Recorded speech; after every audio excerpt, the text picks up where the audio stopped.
নির্মাণ তার গার্লফ্রেন্ড দিবে তোকে। আমার দেওয়ার মতো কিছু নেই, তবে তোর বিয়েতে কাপ পিরিচ দিব। সেজানের কথা শেষ হতে নিশাত বলে, আমি পিঙ্ক কালার ডিনার সেট দিব। তখন আদনান ধমকে বলে, নির্মাণ একদিনের জন্য ডেট হওয়ার জন্য তোর গার্লফ্রেন্ড দিবে, সাথে একদিন ডেট গেলে যা টাকা খরচ হবে সেটাও আমি দেব। হ্যাঁ দিব, সমস্যা কোথায়? নিশাতের কথায় নির্মাণ চোখ রাঙায়। আদনান নির্মাণের চেহারা দেখে হাসে, মুহূর্তে সিরিয়াস হয়ে যায়। আনমনা হয়ে বলে, আদনানের প্রেমময় কবিতা শুনে সবাই অবাক হয়, সাথে হাততালি দেয়, প্রশংসা করে। আদনান যে সত্যি কাউকে ভালোবাসে এ বিষয়ে বিন্দুমাত্র সন্দেহ নেই। এদিকে নির্মাণ মনে মনে গালি দিচ্ছে আদনানকে। সে তো আবেগের ঠেলায় বলেছিল কথাটা। কে জানতো আদনানের মতো মেয়ে বাজবজ্জার ছেলে সেটা সিরিয়াস নিয়ে প্রেমময় কাব্য শোনাবে। নির্মাণ নাক মুখ কুচকে তাকায়, বিড়বিড় করে বলে, শালা, একজনকে ভালোবেসে অনুভূতি পুষছে, অন্যদিকে বন্ধুর গার্লফ্রেন্ড নিয়ে ডেটে যেতেও এক পায়ে রাজি আছে। নির্মাণ নাক মুখ কুচকে তাকায়, বিড়বিড় করে বলে, শালা, একজনকে ভালোবেসে অনুভূতি পুষছে, অন্যদিকে বন্ধুর গার্লফ্রেন্ড নিয়ে ডেটে যেতেও এক পায়ে রাজি আছে। আদনান প্রেমময় কাব্য বলা শেষ করে নির্মাণের দিকে তাকিয়ে হো হো করে হেসে ওঠে। বাকিরাও নির্মাণের চেহারা দেখে হেসে মজা নিচ্ছে। এদিকে নির্মাণ বেচারা মুখখানা গম্ভীর করে বলে, কথার কথা বলেছি, কবিতা শোনালে আমার গার্লফ্রেন্ডের সাথে ডেটে যেতে দেব, কিন্তু তুই শালা যে বড় বজ্জাত, মেয়ে বাচ্চার হারামি, সে বিষয়ে সন্দেহ নেই। কত বড় মেয়ে বাচ হলে ডেটে যাওয়ার কথা শুনে কবিতা শোনায়। রেসে জিতলে ট্যুরে টাকা তোর। আমি কারো গার্লফ্রেন্ডের সাথে ডেট করছি না। আদনানের কথায় নির্মাণ খুশি হয়ে বলে। সত্যি তো? আদনান কিছুক্ষণ চুপ থাকে, ভেবে জবাব দেয়, না, টাকা কোনো গরিবকে দিলে কাজ হবে, তুই সর এখান থেকে। সাথে সাথে নির্মাণের মুখের হাসি হাওয়ায় মিঠাইয়ের মতো মিয়ে যায়। আদনান আর মোড়া ভাঙে। বাকিরা তাকিয়ে আছে তাদের দিকে। সেজান বলে, সত্যি করে বল, কার প্রেমে পড়েছিস? তোর বোনের। আদনানের কথায় সেজান জবাব দেয়, আমার বোন বিবাহিত। তোর নজর এতটাও খারাপ না। আমার হৃদয়ে যার বাস সে একটা ধানি লঙ্কা, যার তীব্র ঝাঁসে আমার হৃদয় জ্বলে ওঠে। আদনানের কথায় সবাই হাসে। রাহা জবাব দেয়, ঠান্ডা হয় না। হায়, যখন তার দিকে কোমল দৃষ্টিতে তাকাই। মেয়েটা আশেপাশেই আছে? নিশাতের কথায় আদনান কৌতূহল রাখতে বলে, ছবির দিকে তাকাই, আশেপাশে থাকলে তো হতোই, দিনে 4 বার করে চুমু দিতাম। আস্তাগফিরুল্লাহ, ছি ছি। নিশাতের কথায় আদনান ঠোঁট কামড়ে হেসে বলে, আর কিছু জিজ্ঞাসা করবি না? সবাই চুপ। আদনানের মুখে লাগাম কম। যখন যেখানে খুশি সেখানে যা খুশি তাই বলতে পারে, যাকে তাকে মুখের উপর কথা শোনাতে পারে। আদনান বাইকের চাবি ঘোরাতে ঘোরাতে বলে, ক্লাসে যাবি না তোরা? সবাই হ্যাঁ বধুকে মাথা নাড়ায়। ক্লাসে যেতে যেতে নির্মাণ বলে, ট্যুরে যাব, কিছু টাকা দিস। প্লেট নিয়ে গেটের সামনে আয়, নিশ্চয়ই দেব। শালা, তুই এমন তেতো কেন? ওই যে তোর নানিকে ভালোবাসি সেজন্য। আমার নানি পটল তুলেছে অনেক আগে, সময় আছে, ভালো হয়ে যা আদনান। ভাবছি মেয়েদের এপ্রিজিং করা ছেড়ে দেব। মাশাআল্লাহ, এভাবেই পরিবর্তন আসুক তোর মাঝে। আচ্ছা, ছেলেদের এপ্রিজিংগুলো কেমন হয়, ইউনিক না? আদনানের কথায় নির্মাণের মুখের কথা উড়ে গেছে। হতভম্ব হয়ে তাকায় আদনানের দিকে। নির্মাণের তাকানোতে আদনান হাসে। নির্মাণ তখন আদনানের পিঠ চাপড় মেরে বলে, তোর প্রেমিক নারীর কাছে বিচার দেব? ইলমার কথা উঠাতে আদনান বিরক্তিতে নাক মুখ কুচকে নেয়। গম্ভীর কণ্ঠে বলে, ওর কথা বাদ দে। শালির মেয়ে আমাকে যে অপমান করে, মুখের উপর থেট দেয়। তুই বল, আজ পর্যন্ত কার বুকের পাটা এত বড় হয়নি যে আমাকে থেট দিবে, কিন্তু এই মেলিসা কথায় কথায় আমায় ঠেট দিবে। কি বলে থ্রেট দেয়? হাত ভেঙে গলায় ঝুলিয়ে দেওয়ার, পান থেকে চুন খসলে বলে খবর আছে। আদনানের কথায় নির্মাণ শব্দ করে হাসে। তার হাসি দেখে আদনান ভীষণ বিরক্ত হয়। 2 দিন পর আদনান নির্মাণের সাথে বেরিয়েছে বাইক রেসের উদ্দেশ্যে। তাদের সিলেক্ট করা লোকেশনে আসে দুজন। সে যেন আসবে সেখানে। আদনান বাইক থেকে নামতেই জয়কে দেখে, যে নিজের বাইকের সামনে দাঁড়িয়ে সিগারেট টানছে। আদনান এক নজর জয়কে পরখ করে নেয়। একটু সাইডে এসে সিগারেট ধরিয়ে সেটা টানতে থাকে। বাকিরা সব ঠিকঠাক করছে। আদনানের সিগারেট খাওয়া শেষ হতে সবাই রেসের জন্য তৈরি হয়। তার 5 জন বাইকার মিলে রেস করবে। তাদের মধ্যে আছে জয়, আদনান, সাথে তাদের ভার্সিটির আরও 3 জন ছেলে। সবাই নিজেদের বাইকে উঠে বসে তৈরি হয়। বসতেই তাদের রেস শুরু হয়। নির্মাণ তাকিয়ে আছে সবার যাওয়ার দিকে। মুহূর্তের মাঝে বাইকগুলো তাদের চোখের আড়াল হয়ে যায়। তবে রাস্তার পাশে সেট করা মিনি ক্যামেরায় তাদের অবস্থান দেখা যাচ্ছে। নির্মাণ চিন্তিত, আদনান জিতবে তো? বাকিরা মিলে ঠান্ডা কোমল পানীয় পান করছে। সেজান নির্মাণের পাশে দাঁড়ানো। নির্মাণ তার গার্লফ্রেন্ডের সাথে কথা বলছিল মেসেজে। সেজান রাস্তার দিকে চোখ বুলিয়ে রেখেছে। নির্দিষ্ট একটা সময় পেরোনোর পর তাদের আসতে দেখে সবাই। আদনান জয় প্রায় আগে পিছে, কখনো জয় তা আগে, কখনো আদনান আগে। দুজন প্রায় প্রতিযোগিতায় আছে, যে কোনো একজন জিততে পারে। নির্মাণ চিৎকার করে বলে, আদনান জিতবি। ছেলেপেলেগুলো জয়ের নাম তুলছে, কারণ তারা সবাই জয়ের লোক। তাদের জয় জয় স্লোগানের মাঝে আদনান এসে লাল ফিতা ক্রস করে থামে। বাকিরা হতভম্ব হয়ে তাকায়। নির্মাণ চিৎকার করে বলে, জিতছে রে, প্রেমিক নারীর আদনান জিতছে। নির্মাণের এমন স্লোগানে সেজান চট করে চর বসায় নির্মাণের কাঁধে। আদনান চোখ রাঙিয়ে তাকায়। নির্মাণ কৃত্রিম হেসে বলে, জিতছে রে জিতছে, আদনান ভাই জিতছে। সেজান নির্মাণ আদনানের কাছে আসে। আদনান বাইকের হেলমেট খুলে জয়ের সামনে আসে, চোখে মুখে তার তাচ্ছিল্যের হাসি। একটু আগে বাইক রেসে জয় আবরণকে হারিয়েছে আদনান, সেজন্য একটু অহংকার তো মনে আসছে। বিশেষত জয়ের চালাপেলাগুলো জয়ের নামে গীত গাইছিল, কিন্তু বেচারা জয় আবরণ ৭১ হেরে যাওয়া জয় পাকিস্তানের মতো হয়ে গেছে। আদনানের তাচ্ছিল্যের হাসি দেখে জয় বিরক্ত হয়। আদনান শীষ বাজিয়ে আবরণের উপর নিচ পরক করে। আদনানের এরকম চাহনিতে আবরণ কিছুটা অস্বস্তিতে পড়ে, সেটা স্পষ্টভাবে নিজের চেহারায় ফুটে উঠেছে। আদনান কি যেন আনন্দ পেল জয়ের অবস্থা দেখে, পুনরায় শীষ বাজিয়ে আবরণের উদ্দেশ্যে বলে, বারবার যারা হেরে যায় তাদেরকে জয় বলে ডাকতে ইচ্ছে করে না। কথাটা বলে শব্দ করে হাসে আদনান। আবরণ চোয়াল শক্ত করে বলে, জয় বারবার হেরে জায়গা মতো জিতে যাবে, শুধু সময়ের অপেক্ষা। আমার বালটা জিতবি। এক কাজ কর, তোর জয় নামটা পাল্টে নে। বারবার হেরে যাওয়া মানুষকে নিশ্চয়ই জয় বলে ডাকতে ইচ্ছা হবে না। তোর সমস্যা তোর কাছে রাখ। আর তুই কি শীষ বাজিয়ে আমাকে ইপটিজিং করছিস? আদনান হাসি থামায়, আশেপাশে তাকায়, হাত নাড়িয়ে বলে, বিশ্বাস কর ভাই, এমনি কিছু ট্রাই করছিলাম। এই ধর বারবার হেরে যাওয়া লুজারকে একটু এপ্রিজিং করার। আমার তোকে দেখে কি মনে হয় জানিস? আদনান বিরক্ত হয়ে জবাব দেয়, কি? Lifeless. It's an acting.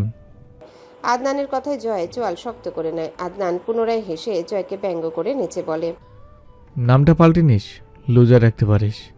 Loser আবরণ। আবরণ মৃদু চিৎকার করে বলে, এর মূল্য তোকে দিতে হবে। কত টাকা? আবরণ রেগে জবাব দেয় না, রাগে শরীর কাঁপছে তার। আদনান সেই মজা নিচ্ছে জয়কে নিয়ে। আদনান নিজের টাকাগুলো নিয়ে সেজান এবং নির্মাণকে নিয়ে বিদায় হয়। আবরণ তাদের যাওয়া দেখে ছেলেপেলেদের জিজ্ঞাসা করে, আদনান কি নতুন রিলেশনে গেছে? তখন একটা ছেলে বলে, মনে হয় না, রিয়ানা আজাদের সাথে মনে হয় ব্রেকআপ করে নিয়েছে, এখন সিঙ্গেল মনে হয়। না, আদনানের মতো প্লেবয় সিঙ্গেল থাকবে না। নিশ্চয়ই কেউ আছে, প্রকাশ করছে না। কিভাবে জানবো? যে কোনো মূল্যে, যে কোনোভাবে ওই মেয়ের ডিটেলস চাই আমার। চেষ্টা করব। আবরণ ধমকে বলে, চেষ্টা কিসের? ওই মেয়ের ডিটেলস আমার চাই, মানে চাই। কথাটা বলে আবরণ বাইক নিয়ে চলে যায়। ছেলেগুলো তার যাওয়ার দিকে তাকিয়ে আছে। আদনান বাজারে এসে বাইক থামায়, আশেপাশে চোখ বুলাচ্ছে সে, টাকাগুলো কাকে দেওয়া যায়। আদনান কিছুক্ষণ বসে থাকার পর কিছুই পেল না, সেজন্য বাইক রেখে উঠে দাঁড়ায়। বাজারে হাঁটে, আশেপাশে দেখে। হুট করে নজরে আসে একজন রিক্সা চালক। আদনান দূরে দাঁড়িয়ে তাকে পরখ করে। লোকটার একটা পা নেই, এক পা দিয়ে রিক্সা চালায়, কিন্তু লোকটার রিক্সায় কেউ উঠছে না। ঠিকই তার রিক্সা ক্রস করে পেছনে রিক্সায় উঠে গিয়েছে। আদনান বেশ কিছুটা ক্ষণ পরখ করে এগোয়। রিক্সাওয়ালার সামনে যেতে লোকটা একটা হাসি দিয়ে বলে, আদনান নিজেও হাসে আওড়ায়। হ্যাঁ যাব। কথাটা বলে রিক্সায় উঠে আদনান। লোকটা খুশি হয়ে রিক্সা চালাতে শুরু করে। আদনান জিজ্ঞাসা করে, আপনার পায়ে কিভাবে এমন হয়েছে? লোকটা জবাব দেয়। ডেইলি কেমন চলে রোজগার? আদনান জবাব দেয় না, নিচে তাকায়। লোকটা জিজ্ঞাসা করে। আদনান সামনে তাকায়, কিছুটা দূরে তার বাইক দেখা যাচ্ছে। আদনান বলে সে সামনের বাইকটা অবধি যাবে। লোকটা সেখানে নিয়ে যায়। আদনান রিক্সা থেকে নেমে পকেট থেকে টাকার বান্ডেলটা বের করে। লোকটার দিকে এগিয়ে দিলে লোকটা হাত দিয়ে ঠেলে দেয়, সে নিবে না। আদনান জবাব দেয়, আপনার উপকার হবে। লোকটা জবাব দেয়। আদনান মৃদু হাসে, জোর করে টাকাটা লোকটার হাতে দেয়, নরম কণ্ঠে বলে, আপনার জন্য একদিন বড় হব, তখন আপনার মতো অনেকেই সাহায্য করবে। লোকটা কৃতজ্ঞতার হাসি দেয়। আদনান সালাম দিয়ে হেঁটে বাইকের কাছে আসে। লোকটার দিকে আরেকবার তাকিয়ে বাইকে উঠে বসে। বাইক স্টার্ট দিয়ে বাসার উদ্দেশ্যে রওনা হয় সে। আলাদা একটা শান্তি কাজ করছে নিজের মাঝে। খুশি মনে বাসায় আসে আদনান। এসে কলিং বেল চাপতে ইলমা দরজা খুলে দেয়। আদনান ইলমাকে দেখে বিরক্ত হয়, পাশ কাটিয়ে ভেতরে প্রবেশ করে। আদনান এসে সোফায় বসে। তখন তৃপ্তি সেখানে উপস্থিত হয়। ইলমাকে বলে, এক্সাম কেমন দিচ্ছিস? আলহামদুলিল্লাহ ভালো। ইলমার কথায় আদনান তার দিকে তাকায়, বিরক্তি নিয়ে বিড়বিড় করে বলে, রেজাল্ট আসলে দেখবেন একাকার না, মেয়ে জাতি সব মিস হয়ে গেলেও ন্যাকামি মিস হয় না। তৃপ্তি এসে আদনানের সামনে সোফায় বসতে আদনান সাথে সাথেই বলে। এক গ্লাস ঠান্ডা পানি এনে দে তো। তৃপ্তি গর্জন দিয়ে বলে। যখন দাঁড়িয়ে ছিলাম বলতে পারলে না? এই বেয়াদব, পানি চেয়েছি, পানি এনে দে। উঠতে ভালো লাগছে না। আদনান চোখ রাঙায়। তৃপ্তি ইলমার দিকে তাকাতেই আদনান জোরে বলে। ওর দিকে তাকাচ্ছিস কেন? ওর আনা পানি আমি পান করব না। তৃপ্তি ইলমা দুজন ভ্রু কুচকে চায়। তৃপ্তি জবাব দেয়। ইলমার আনা পানি পান করলে কি হবে? যদি 20-30 মেরে দেয়, প্রেমিক নারীর চক্ষু শুলামি যে কোনো সময় মেরে দিতে পারে। আদনানের কথা ইলমা তেজ দেখিয়ে বলে। আমাকে খোঁচা না মারলে হয় না? এই তৃপ্তি, তোর ছেলে ফ্রেন্ড আছে? গুড। তৃপ্তি হতভম্ব হয়ে জবাব দেয়। না। কখনো ছেলে ফ্রেন্ড বানাবি না, ভালো মেয়েদের ছেলে ফ্রেন্ড থাকে না, ওকে? তৃপ্তি জবাব দেয় না, মুখ টিপে হাসে। আদনান যে ইলমাকে খোঁচা মেরে কথাটা বলেছে সেটা স্পষ্ট। আদনান সোফায় দুহাতে ছিটিয়ে বলে। তৃপ্তি পানি আন। তৃপ্তি উঠে যায় পানি আনতে। ইলমা বিরক্ত হয় আদনানের প্রতি। সোফার উপর থেকে একটা কুশন নিয়ে আদনানের মুখ বরাবর ছুঁড়ে মেরে বলে। নিজেরটা আগে দেখ, তোর নিজেরও মেয়ে ফ্রেন্ড আছে। আমার ছেলে ফ্রেন্ড নিয়ে আমার জামাইয়ের সমস্যা থাকবে, কোনো পরপুরুষের না। এই মেলিসা, একদম তুই করে করবি না। আমার পার্সোনাল ব্যাপারে নাক গলাবি না একদম। প্রেমিক নারী তুই বেশি বেরিয়েছিস তুই। আমার পার্সোনাল ব্যাপারে নাক গলাবি না। কথাটা বলে ইলমা চলে আসে। আদনান ইলমার যাওয়া দেখে মৃদু চিৎকার দিয়ে বলে। প্রেমিক নারী তুই বেশি বেরিয়েছিস তুই। আদনানের কথাটা শেষ হতেই তৃপ্তি পানির গ্লাস নিয়ে হাজির হয়। আদনান রাগে ফুঁসতে ফুঁসতে পানি পান করে। শব্দ করে গ্লাসটা টেবিলের উপরে রাখে। বাইকের চাবি নিয়ে রুমে আসতে রিয়ানার কল পায়। মুহূর্তেই মেজাজ আরও খারাপ হয়ে যায়। চোয়াল শক্ত করে কল রিসিভ করে আদনান। রিয়ানা অপর প্রান্ত থেকে শুধায়। আমার ব্রেকআপ লাগবে। ওই তোর সাথে এখন আমার রিলেশন আছে নাকি যে ব্রেকআপ দিব? কথা যেদিন থেকে বন্ধ হয়েছে সেদিন থেকে ব্রেকআপ ধরে নিয়েছি, এখন রঙ্গ করার জন্য কল করেছিস? আদনানের কথায় রিয়ানা রেগে জবাব দেয়। তেল এত তেজ কেন? তোর সাথে যে আমি রিলেশনে ছিলাম সেটাও তোর সাত কপালের ভাগ্য। এই চুপ, তোর মতো মেয়ের সাথে যে আমি এতদিন ছিলাম এটাই তো সাত কপালের ভাগ্য। নিজেকে কি ভাবিস? কেন? আমার বউর ভবিষ্যৎ বর। এই তোকে বিয়ে করবে কে? নিজের দিকে তাকার ভাব, তোকে কে বিয়ে করবে? এই তুই আমার হোয়াটসঅ্যাপ, ইনস্টাগ্রাম, ফেসবুক দেখেছিস কত ছেলেরা মেসেজ দেয়? মাথা মোটা ছেলেরা তোকে বিয়ে করার জন্য মেসেজ দেয় না, টাইম পাসের জন্য মেসেজ দেয়। আর কি বলতো, বউ হিসেবে ব্যাকডেটেড মেয়েরাই পারফেক্ট, তোদের মতো মাথা টেনে না। ঠিকই তো, আমাদের কাছে আসতে হয় প্রেমের জন্য। তা তোর ব্যাকডেটেড কি হয়েছিল এতদিন যে মাতারিদের কাছে আসতে হয়েছে? নিজে তো একটা 12 ভাতারি। এই শালি, তুই কল রাখ। কথাটা বলে আদনান কল কেটে দেয়। ফোনটা বিছানায় ছুঁড়ে ইজি চেয়ারটায় বসে। মাথা গরম হয়ে আছে, তার উপর মানুষ কল করার আর সময় পায় না। আদনান চুলগুলো পেছনে হ্যান্ড ব্রাশ করে, কপাল স্লাইড করে কিছু চিন্তা করে। চলে যাওয়ার সময় যেন এক অদ্ভুত অনুভূতি, কখনো ভালো তো কখনো খারাপ কাটে সময়। তবে মাঝে মধ্যে আমরা সেই সময়ে কাটিয়ে আসা কিছু ঘটনা স্মরণ করতে গিয়ে কখনো মলিন হাসি, আবার কখনো আনন্দ নিয়ে হাসি। আমাদের পুরনো স্মৃতিগুলো এক ধরনের মিষ্টি বেদনা। মনে হয় যত কিছু হারিয়েছি তার চেয়ে বেশি পেয়েছি, কিন্তু তারপরেও কিছু মুহূর্ত থাকে যখন সময়ের হাত থেকে কিছু ফেরানো যায় না। যেই ক্ষণগুলো আমরা ফিরে চাইলেও তার ফিরে আসে না, কিন্তু তাতে কি? আমাদের ভেতরে স্মৃতি, হাসি, কান্নার মিশ্রণ আমাদেরকে এগিয়ে নিতে সাহায্য করে। এভাবেই চলে যাওয়া সময় ভালো খারাপ সব কিছু মিলিয়ে আমাদের জীবনে এক নতুন দিশা তৈরি করে, যে দিশায় মাঝে মাঝে চোখে অশ্রু, মাঝে মাঝে মুখে হাসি, কিন্তু সবসময় হৃদয়ে একটা অদ্ভুত শান্তি থাকে। তৃপ্তি এবং ইলমার টেস্ট পরীক্ষা শেষ। কয়েকদিনের ভেতরে রেজাল্টও দিয়ে দিবে। যেহেতু এক্সাম শেষ সেজন্য তাদের কলেজও অফ। ইলমা তৃপ্তি দুজনাই আজকে সকাল সকাল ঘুম থেকে উঠেছে। ঈশিতাকে নাস্তা বানানোর কাজে সাহায্য করেছে দুজন। ফাইজা কিচেনে আসে উনি। চট্টগ্রাম থেকে আসার পর থেকে ফাইজা নিজের মতোই থাকে, তেমন কারোর সাথে কথাবার্তা বলে না। ইলমা যেখানে সেখান থেকে 10 হাত দূরে থাকার চেষ্টা করে, তবুও খাবার টেবিলে বা নাস্তা খেতে বসলে মুখোমুখি হতে হয়। তবে দুজনের একজনও কেউ কারোর সাথে কথা বলে না। ইনান শেখ নাস্তা খেতে তারেক মাহমুদের পাশের চেয়ারে বসেছেন, বাকিরাও চুপচাপ নাস্তা খাচ্ছে। চামচ আর পানি ঢালার আওয়াজ ছাড়া তেমন কোনো শব্দ হচ্ছে না। বলা যায় সবাই নীরবভাবে নাস্তা খাচ্ছে। এরই মাঝে ইলমা ইনান শেখকে বলে, বাবা তুমি ফ্রি আছো কবে? মেয়ের কথা ইনান শেখ জবাব দেন, ফ্রাইডে ছাড়া তো ফ্রি নেই। ইলমা জবাব দেয় না। বাকিরা তার দিকে তাকায়। আদনান একবার ইনান শেখকে তো আরেকবার ইলমাকে পরখ করে। তখন তারেক মাহমুদ বলেন, কোনো কিছু লাগবে? ইলমা মাথা নাড়ায়, আওড়ায়, এই নতুন বাড়ি দেখবো। তখন ইনান শেখ বলেন, একবারে কমপ্লিট হলে যেও, এখন তো পসিবল না। দিনের বেলায় ছেলে পেলে কখন কি কাজ করে, শুক্রবার দিন এমনিতেও সময় চলে যায়, টেরও পাওয়া যায় না। ইলমা অস্পষ্ট স্বরে বলে। আচ্ছা। বাকিরা খাওয়ায় মনোনিবেশ করে। আদনান ইলমার মুখের দিকে তাকিয়ে আছে, পরক্ষণে বিরক্তি নিয়ে বিড়বিড় করে বলে। নাটকের শেষ নেই। নাস্তা শেষ হতেই তারেক মাহমুদ এবং ইনান শেখ বেরিয়ে যান। ইজাজও তার স্কুলের জন্য তাদের সাথেই যায়। ঈশিতা ফাইজা কিচেনে, তৃপ্তি তার দাদির সাথে রুমে গেছে। ইলমা এসে সোফায় বসে। আদনান পানির গ্লাস টেবিলে রেখে ইলমার সামনে আসে। আদনানকে দেখে ইলমা বিরক্ত হয়। আদনান নিজেও মুখশ্রীতে বিরক্তি ভাবটা ফুটিয়ে তোলে। দুজন দুজনকে দেখে বিরক্ত। আদনান ইলমার সামনে সোফায় বসতে বসতে বলে, বাড়ি দেখতে যাবি? নিয়ে যাওয়ার মতো কেউ নেই, তাই যাব না। আমার সাথে যাবি? আদনানের কথা ইলমা হকচকিয়ে যায়। সন্দিহান দৃষ্টিতে তাকায়। ইলমার বিশ্বাস হচ্ছে না এটা আদনান। ব্যাটা এত রূপ কিভাবে দেখায়? ইলমার অবস্থা বুঝে আদনান গম্ভীর কণ্ঠে বলে, সেদিন আমার সেবা করার জন্য ধরেনি, এটাই তোর জন্য উপহার। তুমি কৃতজ্ঞতা স্বীকার করছো? আমি তো ভেবেছিলাম 1 নম্বরের অকৃতজ্ঞ। এই মেলিসা, মুখ সামনে কথা বল। মুহূর্তেই রেগে উঠে আদনান। ইলমা মুখ বাঁকিয়ে বলে, এই রাখবি না। ইলমার কথায় আদনান রেগে প্রতি উত্তরে বলে, কথাবার্তা ঠিকঠাক করে বলবি, নালে খবর আছে। এই কথা কথা থ্রেট দিলে তোর খবর আছে একদম। তুই আমাকে তুই তুই করছিস কেন রে? তাহলে কিভাবে বলবো? ওগো শুনছো, শুনে যাও, এভাবে বলবো? বেয়াদব একটা, সব ছেলেফেনে রাখার পার্শ্ব প্রতিক্রিয়া। এই ছাড়া তোরও তো মেয়ে ফ্রেন্ড আছে, তাহলে আমার ছেলে ফ্রেন্ড নিয়ে তোর এত কিসের ঝামেলা রে? দাদি! আদনান চেঁচিয়ে ডাকে। ইলমা নিজেও চিৎকার করে বলে, দাদি শুনে যাও। দুজনের ডাক শুনে ফরিদা পারভিন এবং তৃপ্তি ছুটে আসে। তখন ইলমা বলে, তোমার নাতি এমন ঝগড়ুটে কেন? দাদি, মেলিসাকে বলো মুখ সামলে কথা বলতে, নাহলে চট থাপ্পড় খাবে বল। নিজের মুখ সামলে রাখো, আমার পার্সোনাল ব্যাপার নাক গলাবে না।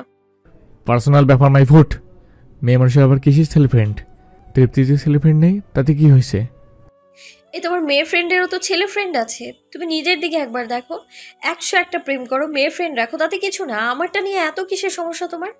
এই বেশি বকবক করবি না। কেন কেন? সরি, ভুলে গিয়েছিলাম, তুমি তো নারী দরদি সমাজসেবক না। ঠিক আছে ঠিক আছে। সদরঘাটে প্রেমিক নারী, উল্টাপাল্টা বলবি তো তোর খবর আছে। নারী দরদি সমাজসেবক, মুখ বন্ধ রাখ। ওদের দুজনের ঝগড়া দেখে ফরিদা পারভিন এবং তৃপ্তি নাক মুখ কুচকে তাকায়। দুটোই সেই ঝগড়া পারে, কেউ কাউকে ছাড় দিচ্ছে না। কিন্তু এখন না থামালে ঝগড়া করতেই থাকবে। সেজন্য ফরিদা পারভিন বলেন, থামো তোমরা, ছেলে মানুষ এত ঝগড়া করে? দাদির কথায় আদনান প্রতি উত্তরে বলে, আর মেয়ে মানুষ, ওরা একটু ঝগড়ুটে হয়। সব ছেলে ফ্রেন্ড রাখার পার্শ্ব প্রতিক্রিয়া। কথাটা বলে আদনান উঠে দাঁড়ায়। ইলমা কুশন আদনানের দিকে ছুঁড়ে মারে। আদনান সেটা হাতে নিয়ে ইলমার মুখ বরাবর ছুঁড়ে মারে। দুজনের ঝগড়াঝাটি দেখে ফরিদা পারভিন কপালে হাত দেন। ইলমা কুশন হাতে নিয়ে আদনানকে বলে, অসভ্য একটা। আদনান কথা বাড়ায় না, সে নিজের রুমে চলে যায়। ইলমা তার যাওয়ার দিকে তাকিয়ে রাগে ফুঁসে ওঠে। এই আদনানের খোঁচা মারা কথাই জীবনেও যাবে না। ইলমার ইচ্ছে করছে তার ছেলে ফ্রেন্ডদের সাথে যোগাযোগ বন্ধ করে দিতে। নিজের মেয়ে ফ্রেন্ড আছে, সেসবের সমস্যা নেই, তারটাই কেন এত সমস্যা? 2 দিন পর দেখা যাবে ইলমা বিয়ে করলে তার জামাই হবে। জামাইয়ের সাথে পাশাপাশি সোফায় বসলো, তাতেও বেটা আদনানের সমস্যা হবে। বলবে পুরুষ মানুষের সাথে বসবে কেন? ভালো মেয়েরা পুরুষের পাশে বসে না। ইলমা ধরে নিয়েছে আদনানের মাথার তার ছিঁড়া। সব ভাবনার মাঝে ইলমার মনে পড়ে আদনান তাকে বলেছিল বাড়ি দেখতে যাওয়ার কথা, কিন্তু কখন, কিভাবে? দিনের বেলায় যাওয়া যাবে না, রাতে তো একেবারেই না। ইলমা আড়মোড়া ভেঙে উঠে দাঁড়ায়। এসব নিয়ে আর ভাবছে না সে। নিজের রুমে এসে রুম গোছাতে ব্যস্ত হয়ে পড়ে। রুম ঝাড়ু দেওয়া শেষ করে ব্যালকনিতে আসে ইলমা। টবের গাছগুলো দেখছে সে। নয়নতারা, অপরাজিতা, গোলাপ ফুলের টব। গোলাপ ফোটেনি, তবে নয়নতারা এবং অপরাজিতা ফুটে আছে। ইলমা একটা নয়নতারা ফুল ছিঁড়ে নিজের কানের পিঠে গুজে দেয়। বাইরে তাকাতে খালি মাঠটা চোখে আসে। তখন আদনান তাকে ডাক দেয়।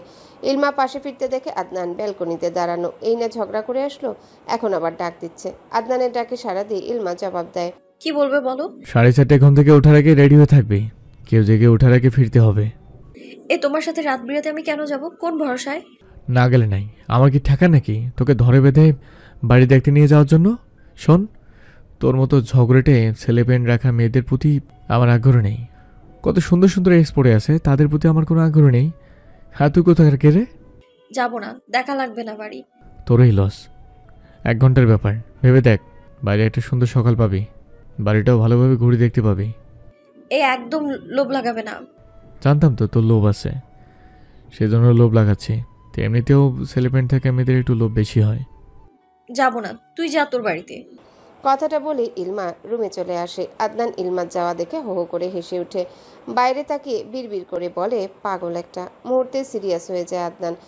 প্রেমিক নারীর মন মর্জি বোঝা দেয়। এখন বলছে যাবে না। আদনান সকালে ঘুমের ঘরে থাকলে আবার যদি বলে যাব। সেদিন ইলমা ভেবে পায়নি কি সিদ্ধান্ত নিবে, আদনানের সাথে যাবে নাকি যাবে না। আবার ভাবে কেউ দেখে নিলে তো ঝামেলা, কি করবে। কিন্তু আদনান যে ছেলে, কেউ তাদের একসাথে দেখে নিলে টু শব্দ করতে দিবে না। পারলে চোখটাই হাতে ধরিয়ে দিবে। ইলমা রুম জুড়ে পাইচারি করছে অবিরত। অনেক চিন্তা করে মাথা হ্যাং করে ফেলেছে, সেজন্য এসব মাথা থেকে ঝেড়ে ফেলে দিয়েছে। বিকেলের দিকে গল্পের বই হাতে ইলমা ব্যালকনিতে যায়। বেতের চেয়ারে বসে গল্প পড়ায় মনোযোগ দেয়। বইয়ের নাম বুক পকেটের মায়াবিনী, লেখনীতে শার্লিন হাসান। বইটা বেশ মনোযোগ সহকারে পড়ছে ইলমা। তবে মাথার ভেতর একটা পোকা ঘুরঘুর করছে, সেটা হলো আদনানের সাথে যাবে কি না। হ্যালো বন্ধুরা, পরবর্তী পার্ট খুব তাড়াতাড়ি আসবে, তো সবাই অপেক্ষায় থাকো। আর চ্যানেলটি যারা এখনো সাবস্ক্রাইব করোনি তারা পরবর্তী পার্ট দেখার জন্য চ্যানেলটি সাবস্ক্রাইব করে রেখো। ধন্যবাদ সবাইকে, আমাদের সাথেই থেকো।